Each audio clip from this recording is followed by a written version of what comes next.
along with recording you. So they'll record a small section of the game, and then you won't work on the game for 3 months, and then you get a phone call to come in and do a whole nother round of lines.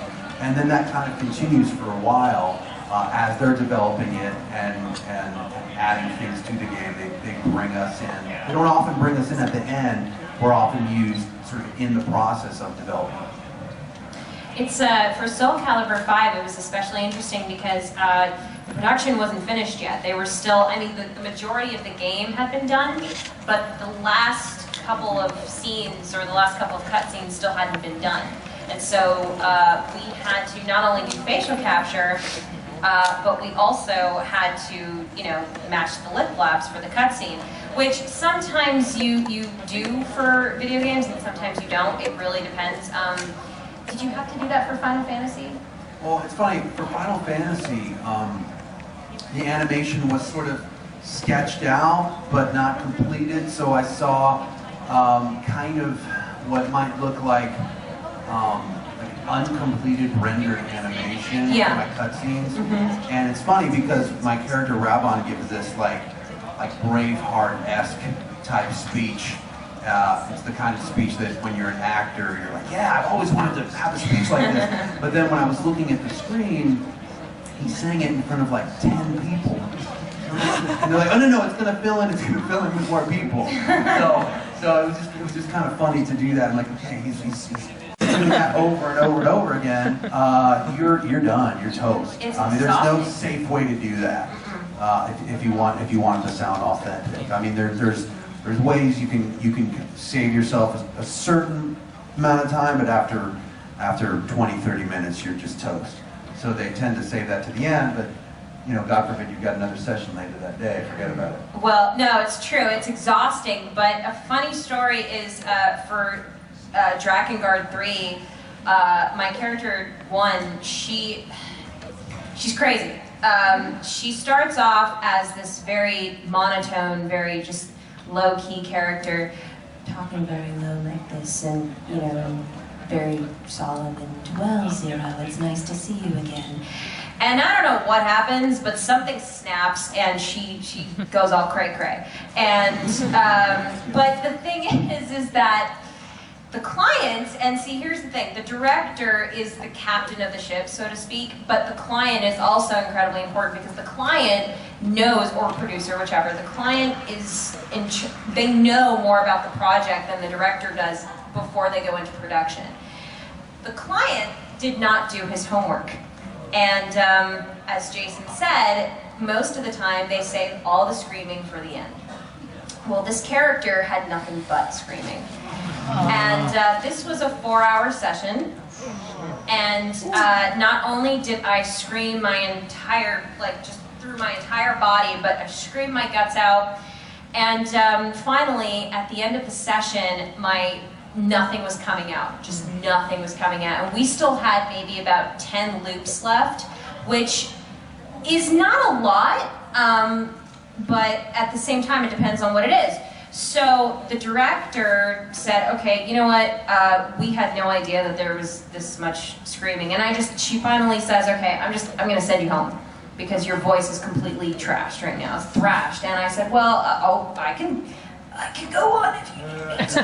You know, and I did, my voice was so hoarse, so like, really?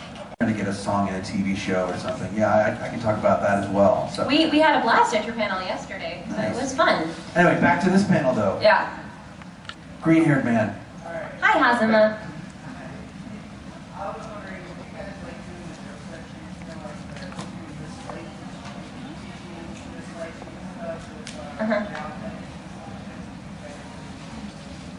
Well, outtakes are always fun to do.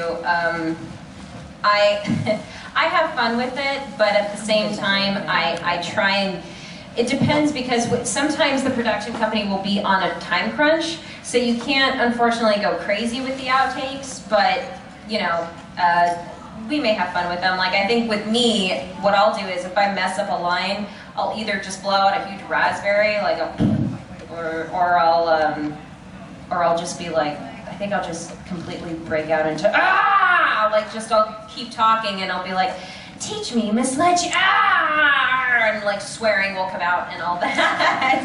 Especially especially in the middle of a monologue. That's what bugs me, is that, you know, it's perfect, it's perfect, it's perfect, and then there's that one sentence with an incredibly complicated word to pronounce, and it's that one sentence that kills you. Because you want to get a good read out of it, so you can't, I mean, sometimes we can just record that line and just put it in there, but you want it to sound as natural as possible. So, but anyway, outtakes are always fun. Yes, I do love the Teach Me Miss Lychee stuff. My favorite one was when Bang tries to go and see her at the hospital. Yes, you, yes. No, over there, sorry. Hi, have you ever had to use any special tricks or techniques to physically alter your voice for when your character is, say, you have to speak while wounded or fighting or eating? How do you get the sound to actually match this? I'll punch myself in the stomach. To get that, I'll try not to do it too loud so that the actual punching doesn't get picked up by the mic. But yeah, I'll often kind of contort my body.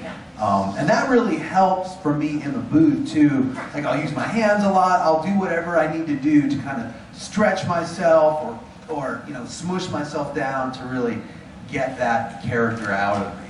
Yeah. So, but yeah, for getting hit, like, I'll physically be like, ah, you know, just for that added realism.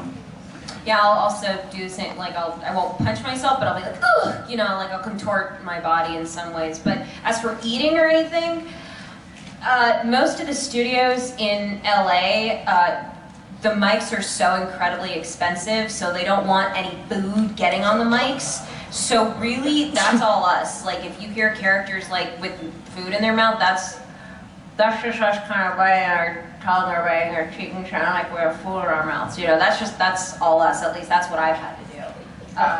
When you've had a character that's like eating or something. Yeah, I'll just. Have you ever? You've never actually used food though. No. Yeah, because the mics are too expensive, and they prefer them to be clean because it's less work for them, because then they don't have to clean it for the next person to come in, and it's very simple. But hopefully that answers your question. This is the last one, right there. In the front. Yeah. Okay, this is one of those that your magnum opus that you really usually get, and one that you actually have a hard time listening to for whatever reason. So you mean like have we like reached the pinnacle of our career? No, I mean, what would you say here? God, I hope not. has been, and what would you say you have a hard time listening to and why? Probably for me, and unfortunately this isn't for a game, it's more for an animated production. For me, like the zenith for me was when two creators of Avatar: The Last Airbender thought it would be funny if they put me in the show. So they actually animated a guy that looked just like me. Instead of this tattoo, it was like a snake wrapped around. And they're like, hey man, I hope you don't mind. We're gonna make this guy look just like you.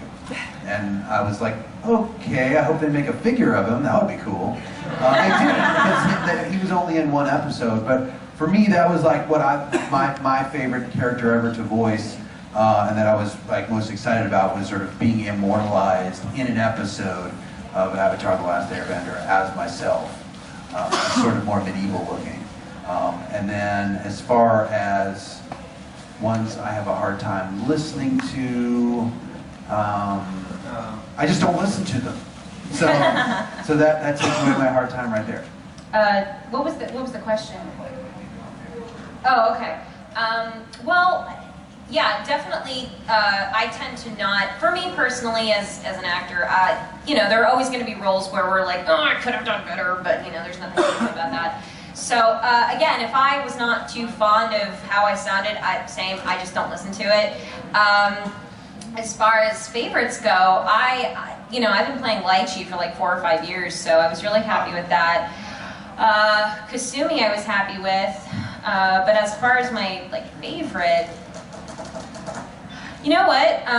It's kind of a toss-up, but just because of my mood, I'll go ahead and say Squiggly from Skullgirls right now because she was awesome. And not only that, but Liam O'Brien plays Leviathan. He plays my pet snake who goes through my head because she's a zombie. And if you listen to the lines that they have, they're totally flirting with each other. It's really weird, but it's funny. she says something like, oh, who's a good little wagging monster? Oh, yes you are.